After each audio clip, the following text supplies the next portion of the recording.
We will talk about Metasploit framework.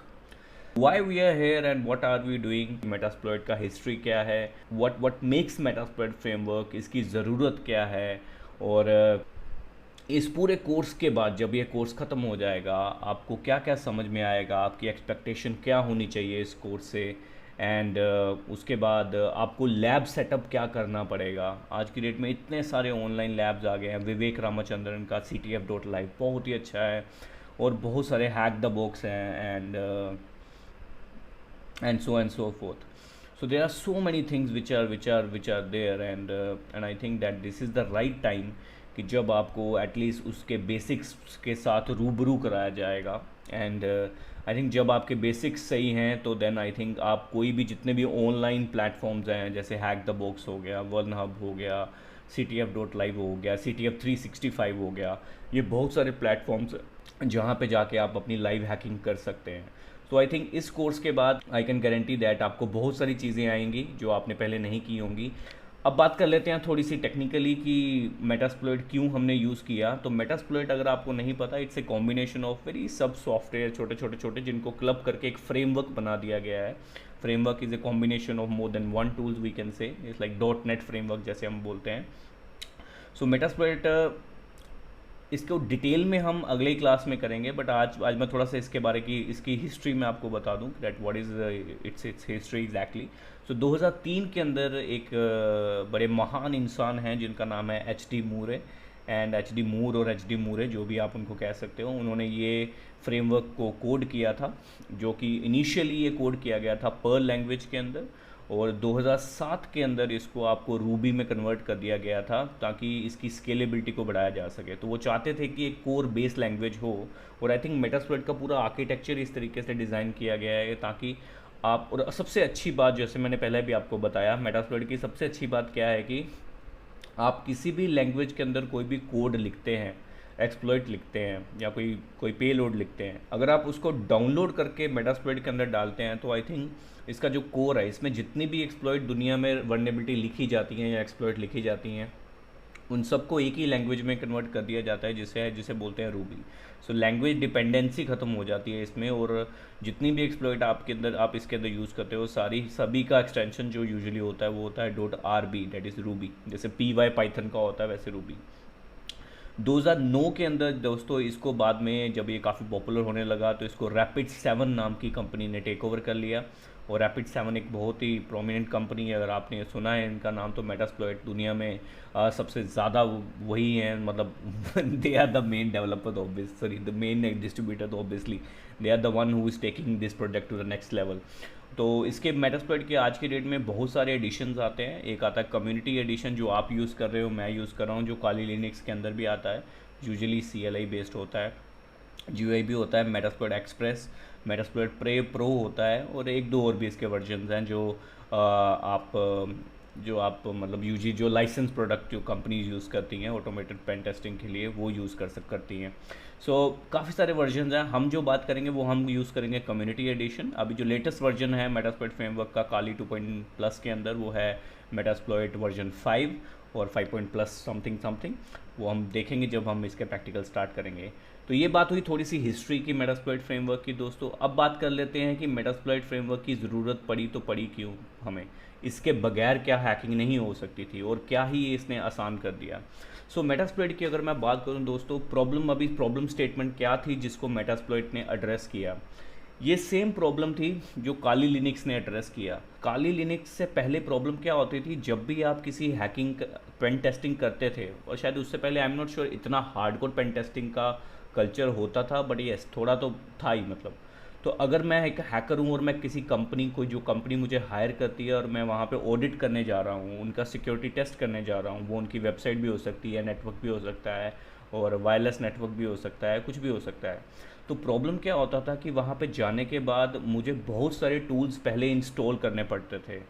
अगर मुझे reverse connection लेना है, मुझे नेटकट इंस्टॉल करना पड़ेगा। तो मतलब उबंटू के अंदर बेस, अगर मैं बेस ऑपरेटिंग सिस्टम उबंटू को मानूँ, तो उबंटू के अंदर दोस्तों ये सारे टूल्स पहले अवेलेबल नहीं होते। तो मेरा आधा टाइम फोकस ना कि हैकिंग की तरफ हो, वो सॉफ्टवेयर इंस्टॉल करने में चला जाता था, और साथ ही साथ आई थिंक उस सॉफ्टवेयर की कंपैटिबिलिटी को टेस्ट करने में, मतलब उसको स्टेबल करने में निकल जाता था, और जब वो स्टेबल होते थे उसके बाद मैं अपना हैकिंग स्टार्ट करता था। और मे बी जैसे ही मैं हाफ स्टेज पे पहुंचा, मुझे मे बी एक और टूल की ज़रूरत पड़ी, फिर से मैं गया रिपोजिटरी में, फिर से मैंने एक apt-get करके सॉफ्टवेयर निकाला या कहीं और से निकाला, फिर बाद में देखा उसकी बहुत सारी डिपेंडेंसीज़ हैं जो मुझे इंस्टॉल करनी है, और इस पूरे चक्कर में आपका दिन पूरा निकल गया। तो अगर आपने पूरी इस प्रॉब्लम स्टेटमेंट को देखा कि मेरा जो एज ए सिक्योरिटी प्रोफेशनल जो मेरा कोर फोकस था, वो मेरा फोकस हैक करने की बजाय वो पूरा फोकस कहाँ पे शिफ्ट हो गया, मशीन या उस सॉफ्टवेयर को स्टेबल करने के लिए, जिसके बाद मैं वो हैकिंग कर सकूँ। और ये बहुत बड़ा प्रॉब्लम था जिसको काली लिनक्स या ऑफेंसिव सिक्योरिटी कंपनी ने काफ़ी ध्यान से देखा, क्योंकि ऑफेंसिव सिक्योरिटी भी वो कंपनी है दोस्तों जो जो काली लिनक्स के पीछे है, जो इसका ध्यान रखती है। तो बाकी और भी कम्युनिटी हैं हमारी जो इसका ध्यान रखती है, but main is the offensive security. इसके बाद जब वो काली लिनक्स बन गया दोस्तों, तो उसके अंदर ही वो सारे सॉफ्टवेयर डाल लिए गए। तो आज की डेट में अगर मैं वो कहीं पे पेन टेस्टिंग करने जाता हूँ, मेरे को सिर्फ एक ऑपरेटिंग सिस्टम चाहिए, तो मेरा टाइम वेस्ट नहीं होगा दोस्तों इधर उधर से सॉफ्टवेयर डाउनलोड करने के लिए। मे बी अगर बहुत ही कोई रेयर सॉफ्टवेयर की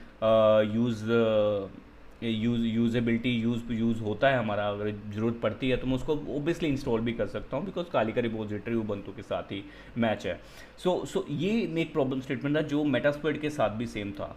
अब मेटास्प्लॉइट का केस ले ले दोस्तों, ये क्या प्रॉब्लम स्टेटमेंट सोल्व करता था, बहुत सारे बच्चों को ये नहीं पता, उनको पता ये चीज़ ऑटोमेट करता है, बट इसका बेस क्या था, इसकी ज़रूरत क्यों पड़ी।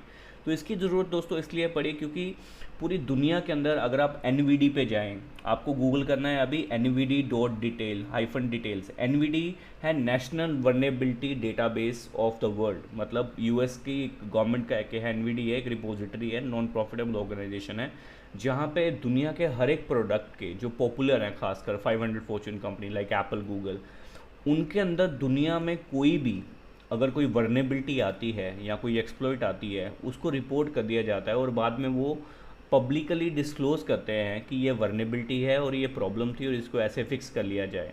ये कोड आया था। और इसका दूसरा एग्जांपल देता हूँ दोस्तों, जैसे CVE होते हैं आपके, कॉमन वर्नेबिलिटी एक्सपोजर, CVE और CVSS बोलते हैं, जो आपका स्कोर होता है 0 to 10, जो सवेरिटी बताता है किसी अटैक की या वर्नेबिलिटी की। अब इतने मैसिव स्केल पे आज स्पेन के अंदर किसी ने फॉर एग्जांपल विंडो 10 के अंदर एक वर्नेबिलिटी निकाल दी, ठीक है, उसने वो कोड लिखा फॉर एग्जांपल पाइथन के अंदर। अब पाइथन के अंदर वो कोड लिखने के बाद अब कितने लोग होंगे आप में और मेरे में जिनको पाइथन की बहुत कोर समझ होगी, जो उस कोड के अंदर चेंजेस कर पाएंगे और देन उसको यूजेबल बना पाएंगे। अब ऐसे हर एक जितने भी डेवलपर होंगे दुनिया के अंदर, हर एक का कोड करने का लैंग्वेज जो होगा वो जावा हो सकता है, वो मतलब कुछ भी हो सकता है, रूबी हो सकता है, पर्ल हो सकता है, असेंबली हो सकता है, एंड सो फोर्थ। जब इतनी डिपेंडेंसी लैंग्वेजेस की थी, तो आप हर एक इंसान उस एक्सप्लॉइट को यूज़ नहीं कर पाएगा क्योंकि उसके पास ये एक्सपर्टाइज लेवल नहीं है। तो मेटास्प्लॉइट ने क्या किया, आज की डेट में जितनी भी वर्नेबिलिटीज़ अगर वो आती हैं वहाँ पे, मेटास्प्लॉइट ना ही उसको यूज़ करता है, प्लस उसको टेस्ट भी करता है और उसके अंदर रैंकिंग देता है कि क्या ये चलने में ये एक्सप्लॉइट नॉर्मल है, क्या ये गुड है या ये ग्रेट है। इन तीनों कैटेगरी का मतलब क्या होता है, फॉर एग्जांपल जैसे मैंने एक राउटर हैक करना है, तो राउटर हैक करने के टाइम पे मैंने मेटास्प्लॉइट में सर्च किया कि इस राउटर वर्जन का क्या कोई एक्सप्लॉइट है।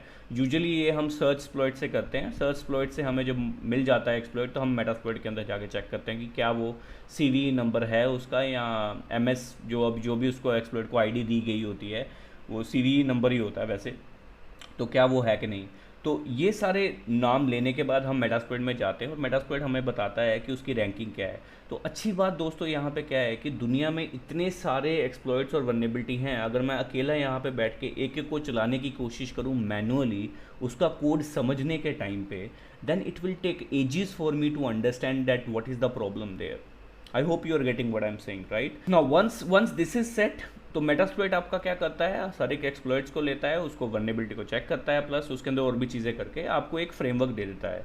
अब इसकी खासियत दोस्तों क्या है, इस पूरे फ्रेमवर्क के अंदर आपको कोड के अंदर कुछ भी चेंज नहीं करना पड़ता मैनुअली, सब कुछ आपको मेटास्प्लॉइट की जो कम्युनिटी है, जो लोग बैठे हैं या ऑफेंसिव सिक्योरिटी की जो टीम है, वो एक्सप्लॉइट्स को देखती है, कलेक्ट करती है NVD से या बाकी जितने भी ग्लोबल प्लेटफॉर्म है जहाँ पे वर्नेबिलिटी रिपोर्ट की जाती है, वहाँ से उठा के उसको टेस्ट करती है, और टेस्ट करने के बाद अगर वो चलती है तो उसके बाद उसको मेटास्प्लॉइट के अंदर ऐड कर दिया जाता है। और जब आप मेटास्प्लॉइट अपडेट करते हो तो सपोज 2 दिन पहले किसी विंडोज़ 10 का कोई हैक आया, जैसे एसएमबी वर्नेबिलिटी का उसका कोई एक्सप्लॉइट आया, तो आज अगर आप मेटास्प्लॉइट अपडेट करेंगे तो आपके पास वो अपडेट आ जाएगा। यूजुअली जो मेटास्प्लॉइट के अपडेट्स हैं वो एक्सप्लॉइट डीबी के साथ अटैच होते हैं। एक्सप्लॉइट हाइफन डीबी वो भी ऑफेंसिव सिक्योरिटी का प्लेटफॉर्म है, जहाँ पे आप रिसर्च पेपर भी जाके देख सकते हैं और बाकी चीज़ें भी कर सकते हैं। तो ये अब समझ आया आपको, इतना इतना तो समझ आया होगा कि मेटास्प्लॉइट करता क्या है। पूरी दुनिया में जितने भी एक्सप्लॉइट्स होती हैं, वर्नेबिलिटीज़ होती हैं, उनको उठा के एक ही जगह पे ले आता है, उसको टेस्ट करता है और स्टेबल कर देता है, ताकि आपको सिर्फ टाइप करना है, नाम लिखना है और बूम, आपको अटैक हो गया आपका और आपके पास शेल आ जाता है। अब सुनने में ये काफ़ी आसान लग रहा है, बट ऐसा इतना होता भी नहीं है। जब शेल नहीं आता वापस तब आप चिढ़ जाते हो, तो उसके बारे में हम बात करेंगे। अब बात कर लेते हैं मेन 2 चीज़ों के ऊपर मेटास्प्लॉइट खेलता है, वो है आपका वर्नेबिलिटी और दूसरी होती है एक्सप्लॉइट। अब ये वर्नेबिलिटी और एक्सप्लॉइट क्या होती है, इसको मैं आसान शब्दों में समझा सकता हूँ। बहुत सारे लोगों को आती होगी, पर फिर भी एक बार मैं ट्राई कर लेता हूँ।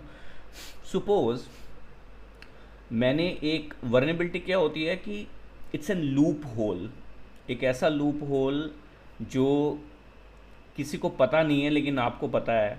ओके, तो मैं 0 डे पे नहीं जाता, अभी मैं वर्नेबिलिटी पे ही जाता हूँ। सपोज मैंने एक राउटर बनाया और राउटर के अंदर एक पोर्ट खुला रह गया मेरे से, और पोर्ट जिसको मैंने बंद करना था। अब वो उसका मतलब क्या बन गया कि वो पोर्ट, फॉर एग्जांपल मैंने एक सर्वर खड़ा किया, कैन बी AWS, कोई भी सर्वर खड़ा किया। उसका जो पोर्ट नंबर, उस पर मैंने FTP जो होता है आपका फाइल ट्रांसफ़र प्रोटोकॉल होता है, FTP जो सर्वर होता है उसको मैंने इंस्टॉल किया। और इंस्टॉल करने के बाद उसका जो पासवर्ड था या यूज़र नेम पासवर्ड था वो मैंने रैंडम रख दिया, या फिर मैंने उसको एडमिन रख दिया। मतलब एक, तो दैट्स एन वर्नेबिलिटी एक्चुअली। तो ये वर्नेबिलिटी मेरे सर्वर के ऊपर है, क्योंकि मैंने वहाँ पे FTP, या इसको मैं और आसान शब्दों में बोल देता हूँ, I am sorry, I am taking lot of examples, I am trying कि आपको जितना आसानी से समझ आए उतना अच्छा है। सो वर्नेबिलिटी क्या होती है, सपोज मैंने FTP सर्वर है आपका, जैसे क्यूट FTP नाम का एक सर्वर होता है, FTP सर्वर होता है, सॉफ्टवेयर होता है। उसको मैंने क्या किया, उसको मैंने सेव किया और सर्वर सेटअप कर दिया। उसके ऊपर मैंने FTP जैसे क्यूट FTP सर्वर सेटअप किया। उसका जो वर्जन था वो बहुत पुराना था, मतलब कम से कम जैसे उसका वर्जन 5.2.3 आया हुआ है अभी, मैंने उसका वर्जन इंस्टॉल किया 4.7.2।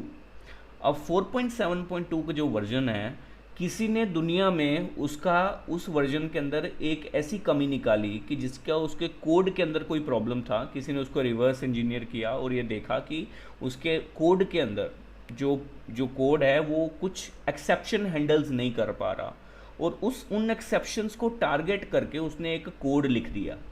इस कोड को हम बोलते हैं एक्सप्लॉइट, ठीक है। और वो कोड लिख के उसने क्या किया, उसको हैक कर दिया। नाउ इसमें वर्नेबिलिटी क्या थी आपकी, वर्नेबिलिटी थी जो एक्सेप्शन को हैंडल नहीं किया सॉफ्टवेयर ने। और इसमें एक्सप्लॉइट क्या था, जो वर्नेबिलिटी को देख के कोड लिखा गया, अब उस कोड को यूज़ करके हमने उस वर्नेबिलिटी को ट्रिगर किया और मशीन का एक्सेस हमारे पास आ गया। आपका घर है, जैसे आपके घर में अगर ताला बहुत घटिया क्वालिटी का है तो वो है आपकी वर्नेबिलिटी, वो होना नहीं चाहिए। और क्रिमिनल जब आता है तो उसके पास होता है चाबियों का गुच्छा, तो वो जो चाबियों का गुच्छा होता है वो होती है नंबर ऑफ एक्सप्लॉइट्स, जिसके अंदर एक चाबी ऐसी होगी जिससे वो ताला खुल जाएगा। So that means a hacker is always have a collection of exploits and they only have to find a vulnerability. इसलिए बोलते हैं कि अगर आप प्रोफेशनल हैकिंग के अंदर देखें, 70% जो आपका अटेंशन होता है किसी भी साइबर सिक्योरिटी प्रोफेशनल का, वो होता है आपका वर्नेबिलिटी फाइंड करने में, ना कि हैक करने में। सो आप जब वर्नेबिलिटी फाइंड करते हो तो आपकी 70% फोकस होना चाहिए कि मेरे को हिट करना, तो करना कहाँ पे है। हिट हो जाएगा, क्योंकि जैसे मेटास्प्लॉइट है इसके अंदर बहुत सारे हैक होते हैं। अगर आपको ये पता लग जाए कि इसके अंदर ये वर्जन जो है वो वर्जन कौन सा है, तो इसमें 2 चीज़ें होंगी, या तो वो मशीन सिक्योर होगी और या तो वो मशीन सिक्योर नहीं होगी। ये 2 केसेस हो सकते हैं। अगर सिक्योर नहीं है तो आप उसको हैक करके उसके स्क्रीनशॉट लोगे, अगर वो नहीं हो रही, अपडेटेड है, सिक्योर है, तो अब भी आप लिखोगे कि ये सिक्योर है, हमने लेकिन अटैक ट्राई ज़रूर किया है इसके ऊपर। अब कुछ लोगों को लगता है कि हमें हैक करना ही करना है, जो मर्जी हो जाए। ऐसा नहीं होता। अगर क्लाइंट ने चीज़ों को सिक्योर रखा है तो आपको उसको बताना है कि आपने बहुत अच्छा काम किया है और हमने इसको, ये अटैक जो हम ट्राई कर रहे हैं ये क्रिमिनल भी यही करेगा। तो अगर हमने ट्राई किया है तो हमसे हैक नहीं हुआ, तो there is a huge probability कि आपका ये सिक्योर है क्योंकि आपने इसको अच्छे से रखा हुआ है।